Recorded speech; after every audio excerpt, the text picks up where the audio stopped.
બાંગ્લાદેશમાં હિન્દુઓ પર અત્યાચારને લઈને આખા દેશમાં રોષની લાગણી છે, ત્યારે આજે રાજ્યમાં પણ હિન્દુઓ પર થતા અત્યાચારને લઈને હિન્દુ સંગઠનોએ વિરોધ નોંધાવ્યો। અમદાવાદ, મહેસાણા, બનાસકાંઠા અને દાહોદમાં હિન્દુ આગેવાનોએ રેલી કાઢીને તંત્રના અધિકારીઓને આવેદન પાઠવ્યા હતા।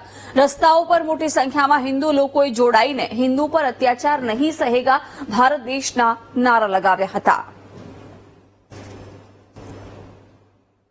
બાંગ્લાદેશમાં હિન્દુઓ પર થતા અત્યાચાર સામે રાજ્યભરમાં વિરોધ નોંધાવવામાં આવી રહ્યો છે। ગાંધીનગરના સેક્ટર 6 ખાતે બાંગ્લાદેશમાં હિન્દુઓ પર અત્યાચાર મામલે દેખાવો યોજવામાં આવ્યા। સંતોની ઉપસ્થિતિમાં મોટી સંખ્યામાં સ્થાનિકોએ વિરોધ નોંધાવ્યો। સનાતન જાગરણ મંચના કાર્યકરોએ વિરોધ નોંધાવ્યો હતો। સેક્ટર 6 ના ગ્રાઉન્ડની અંદર સનાતન દ્વારા તેમજ ભારતીય જનતા પાર્ટીના સર્વ કાર્યકર્તાઓ ગાંધીનગરના હિન્દુ નાગરિકો દ્વારા આજે એક આંદોલનના રૂપે એક મોટી જનમેદની એકત્રિત થઈને આજે બાંગ્લાદેશની અંદર અત્યારે આપણે સોશિયલ મીડિયા દ્વારા જોઈ રહ્યા છીએ કે જે બાંગ્લાદેશમાં દેશ આઝાદ થયો પછી જે 23% હિન્દુઓની સંખ્યા હતી એમની પર અત્યાચાર કરીને ધર્મ પરિવર્તન કરીને જે 8% કરતા પણ ઓછી હિન્દુઓની સંખ્યા આજે જોઈ રહ્યા છે।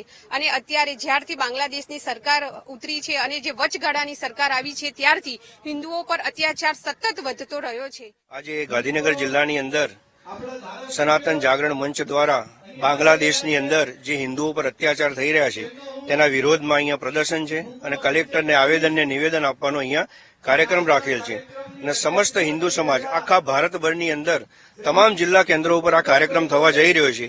લગભગ 3 દિવસની અંદર આખા ભારતભરની અંદર આ કાર્યક્રમ થશે અને બાંગ્લાદેશની અંદર આપણા હિન્દુઓ પર જે અત્યાચાર થઈ રહ્યા છે તેને નાબૂદ કરવા પડશે અને કંઈક ને કંઈક ભારત સરકારે પણ પગલાં લેવા પડશે। એ દિશામાં હિન્દુ જાગૃત થઈ ગયો છે। હિન્દુ સંતો દ્વારા આજે હિન્દુ હાથમાં માળા પણ લે છે અને જરૂર પડશે તો હિન્દુ ભાલો પણ ધારણ કરશે। ભગવાન શ્રી કૃષ્ણએ ગીતામાં કીધું છે કે સંઘે શક્તિ કલયુગે હિન્દુ સમાજ એકત્રિત થઈ જશે તો આ વિશ્વને નોંધ લેવી પડે એવા ઘણા કાર્યક્રમો હિન્દુ સમાજે કરેલા છે। એ દિશામાં આગળ ના વધવું પડે તો કેન્દ્ર સરકારને પણ નમ્ર નિવેદન છે કે આ દિશામાં યોગ્ય નિર્ણય લઈ અને બાંગ્લાદેશના હિન્દુઓને એકદમ સુરક્ષિત